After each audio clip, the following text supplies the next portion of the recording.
அஸ்ஸலாமு அலைக்கும். Hi friends, நான் வந்து இப்போ சப்பாத்தியும் கொண்டக்கடலை குருமாவும் செய்ய போகிறேன். கொண்டக்கடலையை எடுத்து வேக வச்சு எடுத்து வச்சுக்கிட்டேன். இப்போ ஸ்டவ் ஆன் பண்ணி கடாய் வச்சு எண்ணெய் ஊற்றிக்கிட்டேன். எண்ணெய் சூடானதுக்கப்புறமா வெங்காயம் கருவேப்பிலை சேர்த்து நல்லா வதக்கிட்டு, தக்காளி, இஞ்சி பூண்டு பேஸ்ட்டு, 2 பச்சை மிளகா சேர்த்துக்கிட்டேன். எல்லாத்தையும் நல்லா வதக்கிட்டேன். வதங்கினதுக்கப்புறமா வேக வச்சுருக்கிற கொண்டக்கடலையும் இதில் சேர்த்துக்கிட்டு தேவையான அளவு உப்பு, ஜீரகப்பொடி 1 ஸ்பூன் சேர்த்துட்டு கொஞ்சமாக தண்ணி விட்டு நல்லா எல்லாத்தையும் கலந்து விட்டுக்கிட்டேன். நல்லா கலந்து விட்டதுக்கப்புறமா அந்த தேங்காய் பேஸ்ட்டு கொஞ்சம் அரைச்சி இதில் சேர்த்துட்டேன். இப்போ குருமா ரெடி ஆயிடுச்சு. இது ஒரு ஓரமாக இருக்கட்டு. நம்ம சப்பாத்திக்கு மாவு பிசைஞ்சிடலாம்.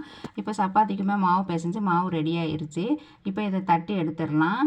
இப்போ மாவை தேய்ச்சி எடுத்து சுட்டு எடுத்துடலாம். தோசைக்கல்லில் போட்டு சுட்டு எடுத்துடலாம். ஃப்ரெண்ட்ஸ், எப்போவுமே நமக்கு வந்து காலையில் டிஃபன் என்ன செய்கிறது, நைட்டுக்கு டின்னர் என்ன செய்கிறதுன்னு ஒரே குழப்பமாகவே இருக்கேன். ஃப்ரெண்ட்ஸ், உங்களுக்கு இந்த அனுபவம் இருக்கான்னு சொல்லுங்கள் கமெண்டில். இப்போ சப்பாத்தியுமே சுட்டு எடுத்தாச்சு. நான் வந்து சப்பாத்தியும் குருமாவும் வச்சு நான் இப்போ சாப்பிட போகிறேன். ஓகே ஃப்ரெண்ட்ஸ், இந்த வீடியோ பிடிச்சிருந்தா ஒரு லைக் பண்ணுங்கள். மறக்காமல் நம்ம சேனலை சப்ஸ்கிரைப்